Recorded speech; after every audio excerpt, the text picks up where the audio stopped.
Le plus fort à gagner, la jeunesse sportive de Kabylie a été battue cet après-midi au Caire pour son premier match de la phase des poules de la Ligue des Champions par le El Ahly, 4 buts à 1.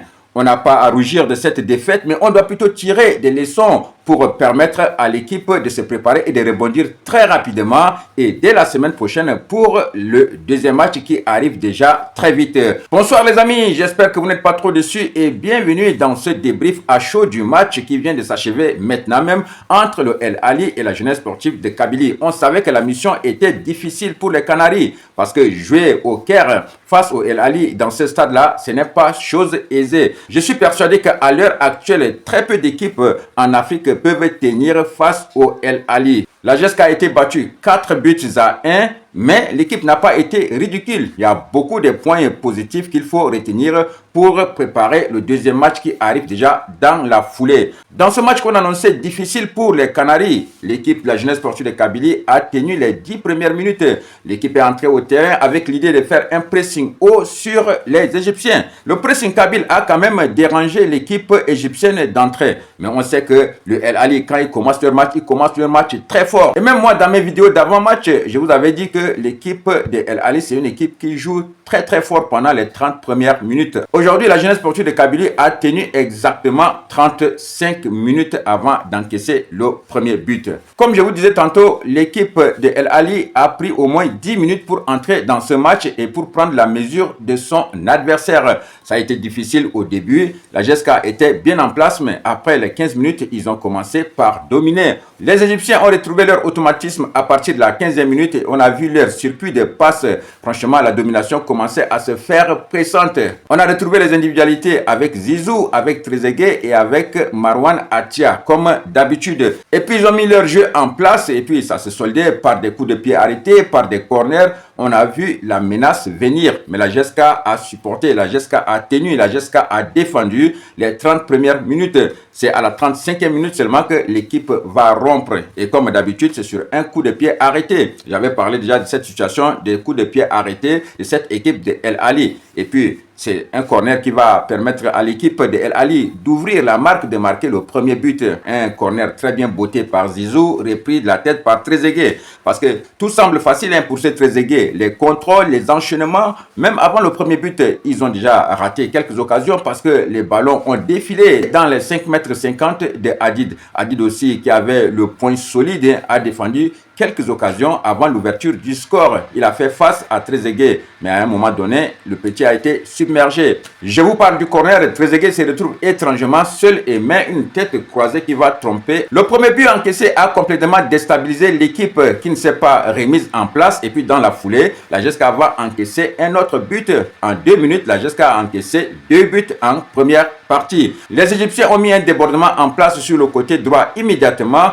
par Ben Chergui qui va servir au premier poteau, Shérif qui va couper directement le ballon pour mettre au fond des filets. Avant d'aller à la pause, le El Ahly menait par 2 buts à 0. À la reprise de la deuxième mi-temps, l'équipe de la jeunesse sportive de Kabylie essaye de se mettre en place et de se réveiller. Zinbouer opère quelques changements. Il y a Madani qui entre au terrain. Et puis, il y a aussi Lamri qui va venir pour créer un peu de l'animation sur les ailes. Menés par 2 à 0, les Canaries vont essayer de se révolter et vont tenter quelques actions offensives. Et c'est à travers ces actions offensives-là que la réduction du score va venir. Le petit Akrib, comme toujours, va déborder sur le côté droit. Il va adresser un très bon centre dans la surface de réparation. Et c'est un défenseur de El Ahly qui va tromper son gardien et son capitaine Chenaoui. La GESCA va réduire le score.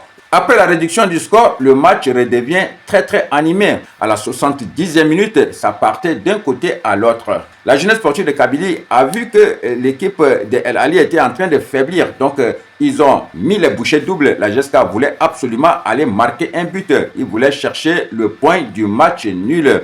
Donc voilà, ça partait d'un côté à l'autre. Et les deux équipes jouaient sur un fil de rasoir. À cet instant du match-là, la GESCA pouvait égaliser, tout comme l'équipe de El Ahly pouvait aggraver le score. Donc, c'est dans ces conditions-là que les 2 derniers buts sont arrivés. Donc, voilà, c'était au moment où les deux équipes se sont jetées dans la bataille. La GESCA voulait absolument égaliser pour prendre un point. Et là, il y avait énormément d'espace derrière parce que l'équipe s'est jetée dans la bataille. Les garçons montaient, donc ils ont laissé énormément. Et les contre-attaques aussi de El Ahly étaient vraiment des contre-attaques très dangereuses. Donc ça partait d'un côté à l'autre dans les deux camps. Alors les deux équipes jouaient sur un fil de rasoir, mais ça va plutôt sourire à l'équipe de El Ali. Mais bien avant cela, ça a failli sourire à la jeunesse sportive de Kabylie, parce que le gardien Chenaoui va se blesser, son remplaçant qui est Chaubert va entrer, il a joué moins de minutes que Chenaoui, mais il a fait plus d'arrêts décisifs. Et ce sont ces arrêts-là qui ont vraiment relancé complètement le El Ali qui est venu tuer le match avec les deux derniers buts. Parce que avant les deux derniers buts-là, la GSK a eu 2 ballons d'égalisation à bout portant. Mais le gardien Chaubert qui avait remplacé Chenaoui a réalisé le miracle pour sauver le El Ali. Et dès lors, des contre-attaques fulgurantes ont permis à l'équipe de El Ali de venir marquer le 3e et le 4e but pour tuer le match.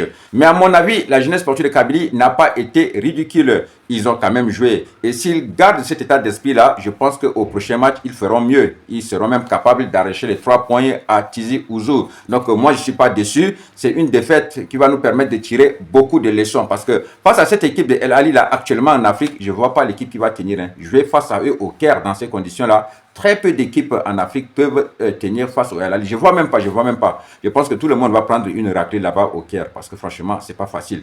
C'est vraiment un stade qui est surchauffé. Il y a l'ambiance, le public est acquis à la cause du El Ali. Donc, c'est pas facile d'aller faire un résultat au Caire face à cette équipe de El Ali là. C'est une équipe qui est rodée, c'est une équipe qui est expérimentée et c'est une équipe qui est très bien en place. Donc, voilà, c'est pas démérité. Je vais pas critiquer les joueurs. Ils se sont défendus franchement ce soir et j'espère que lors du prochain match, ça va être une victoire parce qu'il faut prendre 3 points maintenant. Ils ont perdu 3 points aujourd'hui. Il faut récupérer les 3 points là à Tizi Ouzou pour essayer de rééquilibrer un peu le classement et d'espérer à quelque chose à la fin de ce tournoi. Oui, c'est un mini-tournoi, c'est un championnat. Donc voilà, toutes les équipes peuvent perdre. Ils ont perdu dignement aujourd'hui. Et moi, j'applaudis pour eux parce qu'ils n'ont pas fait de problème. Parce que hier, on a vu avec le Mouloudia, ça a été compliqué. Mais à la fin du match, ça s'est très bien passé. Il y avait le calme. Donc voilà. C'est bien de perdre avec dignité et avec le respect de l'adversaire. Ce qui est sûr, toutes les équipes voulaient éviter lors du premier match le El Ali, c'est tombé sur la GSK, mais ça permet à l'équipe de s'aguerrir